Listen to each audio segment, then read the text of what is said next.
आज का जो सेशन है ये आपका सीटेट पॉइंट ऑफ व्यू से ज्योग्राफी का क्लासेस आज का टॉपिक में है कृषि।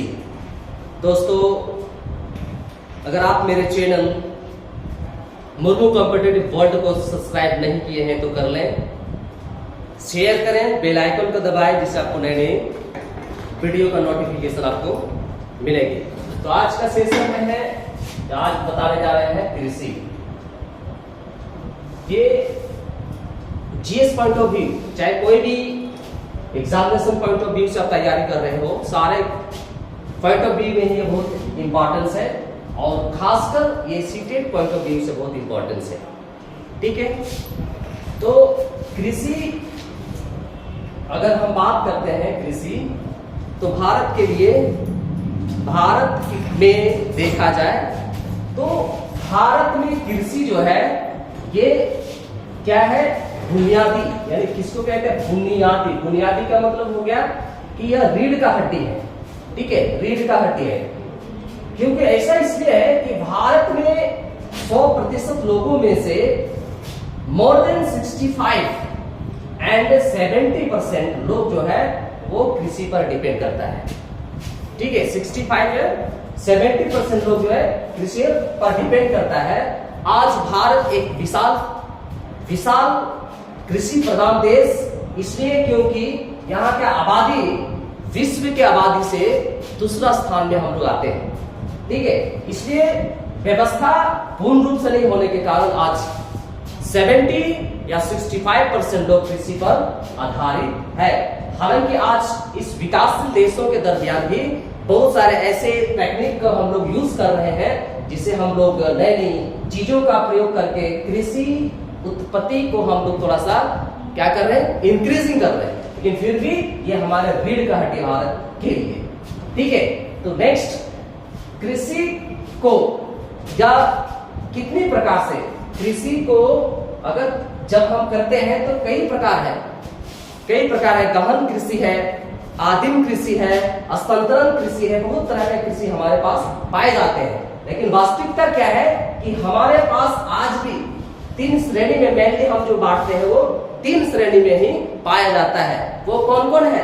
पहले श्रेणी क्या है मेरे पास, जिसको हम लोग प्राथमिक कार्य कहते हैं। प्राथमिक कार्य, इसको प्राथमिक क्रिया कहते हैं। ठीक है, प्राथमिक क्रिया में हम लोग क्या करते हैं, सबसे पहले खेती करते हैं। प्राथमिक क्रिया के अंतर्गत क्या होगा, खेती करते हैं। ठीक है, खेती करने के बाद हम लोग क्या करते हैं, द्वितीय श्रेणी में हम लोग पहुंचते हैं। वो द्वितीय श्रेणी क्या है, द्वितीय श्रेणी में आपका है वो हम लोग खेती जैसे हमने गन्ना उगाया है ना, गन्ना से हम क्या बनाते हैं, चीनी बनाते हैं, है ना, चीनी बनाते हैं। तो जब हम प्राथमिक कार्य को बदल कर एक्सचेंज करके उसको नया रूप जब प्रदान करते हैं तो वो आपका क्या हो गया, द्वितीय क्रियाकलाप आपका हो जाता है, द्वितीय क्रियाकलाप हो जाता है। ठीक है, नेक्स्ट आपका होता है तीसरा क्रियाकलाप, यानी कि तृतीय कार्यकलाप हम लोग करते हैं। तो वो क्या होता है कि दोनों मिलकर प्राथमिक और द्वितीय, तो दोनों मिलकर जब मिला देते हैं तो पहले खेती करते हैं, दूसरा इस खेती को हम दूसरा रूप प्रदान करते हैं, और जब उसको प्रदान करने के बाद हम व्यवसाय में उसको प्रयोग करते हैं, व्यवसाय में प्रयोग करते हैं, तो वो क्या आपका हो गया, तृतीय कार्य हो गया। क्या हो गया, तृतीय कार्य। यानी कि हम इसको क्या करते हैं, मान लीजिए मेरे पास लकड़ी है, लकड़ी से हमने चेयर बनाया, है ना, चेयर बनाया, तो लकड़ी मेरे पास जो है वो प्राथमिक कार्य के अंतर्गत आता है, प्राथमिक कार्य है। दूसरा आपका है कि चेयर हमने इसको प्रदान किया तो ये द्वितीय कार्य होगा। इसके बाद हमने इसको क्या किया, बेच डाला या बेचते हैं, तो ये क्या, तृतीय कार्य के अंतर्गत आता है। ठीक है, तो आज भारत के भीतर देखा जाए तो बहुत सारे लोग आज भी प्राथमिक कार्य में जुड़े हुए हैं, बहुत सारे लोग द्वितीय कार्य में जुड़े हुए हैं, बहुत सारे लोग तृतीय कार्य में भी जुड़े हुए हैं। तो ये बहुत चीजें ऐसे प्राथमिक कार्य के अंतर्गत अगर हम लोग देखते हैं तो प्राथमिक कार्य में जो जीवन यापन होती थी तो बहुत सारा लोग क्या करते थे, शिकार करते थे, कंदमूल इकट्ठा करते थे। कंदमूल में फल फूल सीजन के हिसाब से जो फल मिलते थे वो प्रयोग करते थे। ठीक है, मछली पकड़ते थे और अपना जीवन यापन करते थे उस समय में। जिस समय लोग घुमंतु जीवन जी रहे थे, घुमंतु जीवन जी रहे थे। आज यहाँ काल वहां परसों वहां पे कोई अस्थायी निवास स्थान नहीं था। उस समय में लोग क्या कर रहे थे, अपने जीवन यापन के लिए शिकार, मत्स्य पालन या मत्स्य करके अपना जीवन यापन करते थे। ठीक है, तो करते थे। इस तरीके से क्या है कि भारत में आज भी हम लोग विकासशील देश के अंतर्गत इसलिए काउंटिंग होते हैं क्योंकि हमारे पास आज भी व्यवसाय के तौर पर कुछ भी संभव नहीं हो पाया है। ये नहीं कि हमारे पास व्यवस्था नहीं है, आज भी मेंटलिटी हम लोग डेवलपमेंट नहीं हो पाए हैं। मेंटलिटी डेवलप होना कोई प्रॉब्लम नहीं है। ठीक है, इसके बाद कहता है कि कृषि को प्रभावित करने के लिए, मान लिया जाए कृषि को प्रभावित करने के लिए मेरे पास क्या ऑप्शन होता है, प्रभावित करता है, क्या क्या प्रभावित करता है कृषि को। ठीक है, कृषि को सबसे पहले प्रभावित करता है तापमान। ठीक है, तापमान प्रभावित करता है, तापमान प्रभावित करता है। कभी कभी आप देखोगे जिस 90% जो कृषि होते भारत के भीतर वो कौन सा खेती है, रेनी सीजन वाला खेती होती है। ठीक है, रेनी सीजन वाला खेती होती है। तो रेनी सीजन वाला खेती होती है, उस समय में तापमान हमको चाहिए। चावल का खेती करते हैं उसके लिए जिस समय हम लोग बोते हैं उस समय का अलग तापमान होना चाहिए। जिस समय वो निकलता है उस समय अलग तापमान होना चाहिए। जिस समय वो पकता है उस समय का अलग तापमान होता है। तो दूसरी को कहता है, पहला कहता है कि कृषि को जो प्रभावित करता है, पहला स्टेप क्या है, तापमान प्रभावित करता है, तापमान प्रभावित करता है। दूसरा जो स्टेप प्रॉब्लम क्रिएट करता है वो आपका होता है जब भी किसी खेती होती है तो वर्षा के विकास। ठीक है, कहता है वर्षा जो है खेती में बहुत जरूरी है। वर्षा जो है खेती में बहुत जरूरी है। अगर वो धान का खेती कर रहे हैं, धान का, और अगर मेरे पास वर्षा की संभव नहीं है, वर्षा नहीं होती है, तो वो धान संभव नहीं होता है बढ़िया से होने के लिए। नेक्स्ट आपका होता है कि पौधा, हमारे पास कौन सा किस्म का पौधा है, कौन सा किस्म का पौधा है, उसका फसल कैसे होगा, इसका ये भी कृषि को बहुत ज्यादा प्रभावित करता है। नेक्स्ट आपका है, नेक्स्ट जो प्रभावित करता है वो आपका सिंचाई। सिंचाई क्या होता है कि जब किसी एरिया में बहुत बढ़िया से रेनी सीजन या रेन नहीं होने के कारण वहां पे सिंचाई की आवश्यकता पड़ती है। अगर सिंचाई नहीं किया जाए तो वो पूरा समाप्त हो जाएगा, चाहे वो धान हो चाहे वो अन्य जो रेनी सीजन को जो खेती है वो बर्बाद हो जाएगा। इसलिए कि सिंचाई भी बहुत जरूरी होता है। नेक्स्ट है कि आपके पास बीज जो होना चाहिए, बीज आपके पास अच्छा किस्म का होना चाहिए। अगर बीज सही नहीं है तो इससे भी आपका खेती को प्रभावित कर सकता है। नेक्स्ट आपका है कि इन सारे चीजों को करने के लिए अंततः आपको क्या चाहिए, आपको चाहिए उर्वरक शक्ति, उर्वरक। ठीक है, उर्वरक आपके पास होना चाहिए। उर्वरक में क्या है कि किस तरह का खाद्य आप प्रयोग कर रहे हैं, किस तरह की मिट्टी आपके पास है, किस तरह वहां पे मिट्टी का जो उपजाऊ मिट्टी है या नहीं है, उसके आवश्यकता के अनुसार आपको खेती करना पड़ेगा। इसलिए उर्वरक भी आपके अंदर या आपके खेती के लिए बहुत ही इंपॉर्टेंस है। ये भी खेती को बहुत ज्यादा प्रभावित करता है।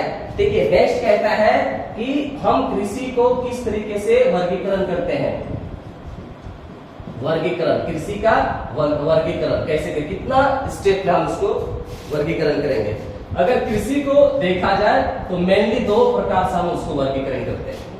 ठीक है, दो प्रकार का वर्गीकरण होगा। कौन, एक हो गया निर्वाह कृषि, एक हो गया निर्वाह कृषि। ठीक है, और दूसरा है आपका वाणिज्य कृषि, वाणिज्य कृषि।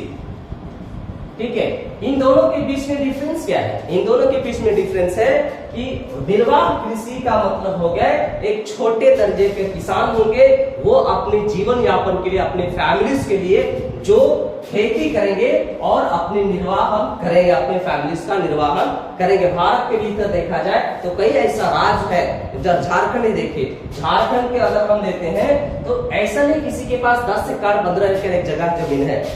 ठीक है। तो ये क्या करेंगे, अपने परिवार को पालन पोषण के लिए जो छोटे दर्जे का वो कृषि करते हैं उसको हम लोग क्या कहते हैं, निर्वाह कृषि कहते हैं। दूसरा आपका वाणिज्य कृषि। वाणिज्य का मतलब क्या होता है, व्यापार। जो देश या जो राष्ट्र या जो राज्य बड़े बड़े प्लॉटों में जब खेती करते हैं, उन प्लॉटों में खासकर ये श्रमिक के द्वारा नहीं होते, वो खासकर किसे टेक्निक द्वारा या तो मशीन के द्वारा खेती होती है। ये खासकर क्या करने के लिए, व्यवसाय करने के लिए इसको कृषि किया जाता है। जैसे आप महाराष्ट्र में देखेंगे, ठीक है, महाराष्ट्र में देखिए, आप फिर आपका हरियाणा में देखिए, अभी का किसान लोग जैसा हरियाणा में ही है, पंजाब में देखिए, तो जहां बड़े बड़े प्लॉट में लोग खेती करते हैं और खासकर व्यवसाय के लिए, उसको हम लोग वाणिज्य कृषि के अंतर्गत रखते हैं। वाणिज्य कृषि के अंतर्गत क्या रखेंगे, जो वाणिज्य कृषि जो विश्व के भीतर या तो पूरे भारत के भीतर पूरे भारत के लोगों को के लिए जो कृषि करते हैं किसान, उसको वाणिज्य कृषि के अंतर्गत रखते हैं। नेक्स्ट आपका है गहन कृषि। गहन कृषि जो है निर्वाह कृषि। निर्वाह कृषि के अंतर्गत 2 स्टेप है। निर्वाह कृषि जो हम लोग लेते हैं वो 2 स्टेप है। एक है गहन निर्वाह कृषि, पहला है गहन निर्वाह कृषि और दूसरा है आदिम निर्वाह कृषि। आदिम निर्वाह कृषि, ठीक है, गहन निर्वाह कृषि और आदिम निर्वाह कृषि। गहन निर्वाह कृषि किसको कहेंगे, गहन निर्वाह कृषि वो है जो निर्वाह के लिए किया जाता है, निर्वाह के लिए किया जाता है, अच्छा खासा है, ठीक है। कुछ लोग वहां पे मशीनरीज भी यूज करते हैं, कुछ लोग मशीनरीज यूज नहीं करते हैं, बल्कि जिसके पास अच्छी सुविधा है तो मशीनरी के द्वारा भी कृषि करते हैं। लेकिन आदिम, आदिम का मतलब होता है पुराना। आदिम वर्ड है कि पुराना, जो पुराने रीति रिवाज के अनुसार चलते हैं। तो आदिम निर्वाह कृषि का मतलब फिर से हम उसी समय में जाएंगे जो प्राथमिक कार्य के अंतर्गत हम लोग काम करते हैं। प्राथमिक कार्य के अंतर्गत काम करते हैं जहां हमारे पास कोई बढ़िया साधन नहीं है, हम अपनी परिवार को किसी तरह चलाने के लिए हम लोग कृषि करते हैं। इसको हम लोग आदिम निर्वाह कृषि कहते हैं। आदिम निर्वाह कृषि कहते हैं, ठीक है, कोई दिक्कत है। नेक्स्ट आपका होता है आदिम निर्वाह कृषि को भी डिवाइड किया गया है, ठीक है। आदिम निर्वाह कृषि को भी डिवाइड किया गया है, ठीक है। आदिम निर्वाह कृषि को डिवाइड किया गया है। पहला आपका पशुपालन। पशुपालन है ना। पशुपालन का मतलब क्या होगा, इस कृषि के द्वारा, पशुपालन एक कृषि है, इस कृषि के द्वारा लोग इनसे क्या पाएंगे, ठीक है, बहुत सारी चीजें पाएंगे, ठीक है, दूध पाएंगे, चमड़ी पाएंगे, ऊन पाएंगे, ठीक है, कोई कोई लोग मांस का भी सेवन करते हैं, है ना। तो इससे भी ये अपना भरण पोषण करेगा, तो इसको हम लोग क्या बोलेंगे, पशुपालन कृषि, ठीक है, पशुपालन कृषि के अंतर्गत इसको रखते हैं। दूसरा आपके पास है स्थानांतरण कृषि। स्थानांतरण कृषि। स्थानांतरण कृषि का मतलब ये होता है स्थल को बदलना, स्थल को बदलना। प्राचीन काल में जब घुमक्कड़ जीवन लोग जी रहे थे, उस समय क्या था कि इसी कृषि के द्वारा ही लोग जीते थे। इसमें क्या होता है कि आज अगर यहाँ खेती करते हैं, ठीक है, फिर यहाँ से हम हट जाएंगे, ये खेती हो गया, फिर इससे हम हट गए, दूसरा जगह फिर चले गए, फिर वहां खेती किए।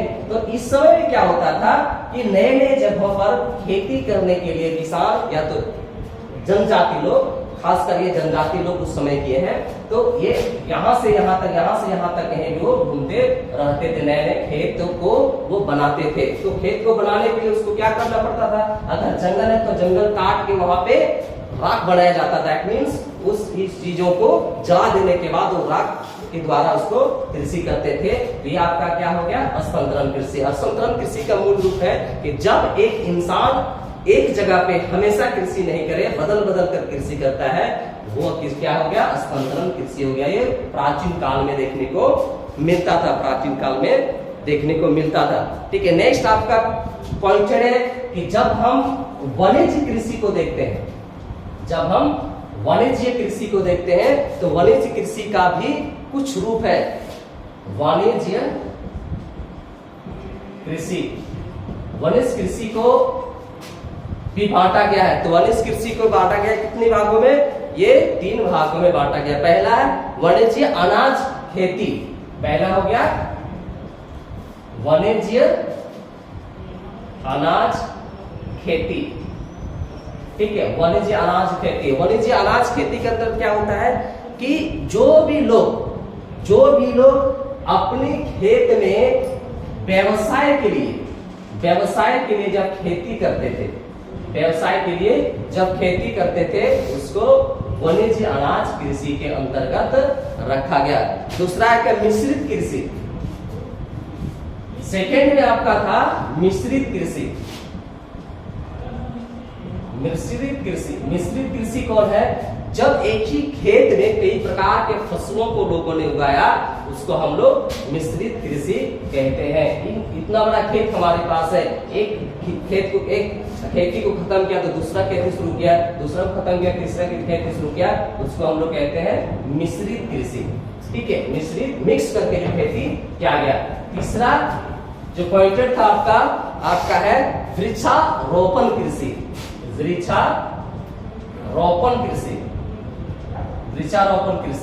वृक्षारोपण कृषि के अंतर्गत वो होता है जो बड़े बड़े वृक्ष हम लोग रोपते हैं और उससे हमको फल मिलती है, ठीक है। जैसे हम लोग क्या बनाते हैं? रबर, ठीक है। रबर एक पेड़ का जो दूध होता है उसी से रबर बनती है, ठीक है।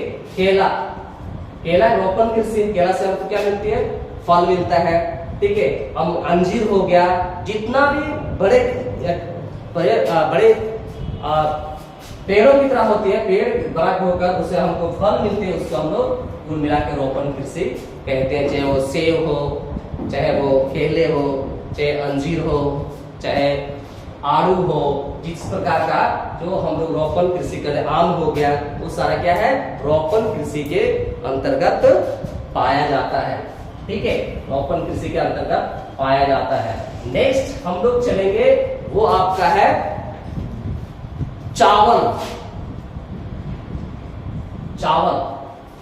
चावल की खेती के लिए हमको बारिश की बहुत ज्यादा आवश्यकता पड़ती है। चावल तो डायरेक्ट खेती नहीं होता है, सबसे पहले धान होता है ना। तो धान को खेती करने के लिए हमारे पास बहुत ज्यादा पानी की आवश्यकता होती है, नमी की आवश्यकता होती है, क्योंकि जब तक धान खेत में तब तक नमी ही नमी होना चाहिए, यानी कि उसमें पानी होना चाहिए। तो इसमें क्या चाहिए? वर्षा कम से कम 100 से 200 डिग्री होना चाहिए, बारिश होना चाहिए वर्षा 100 से 200।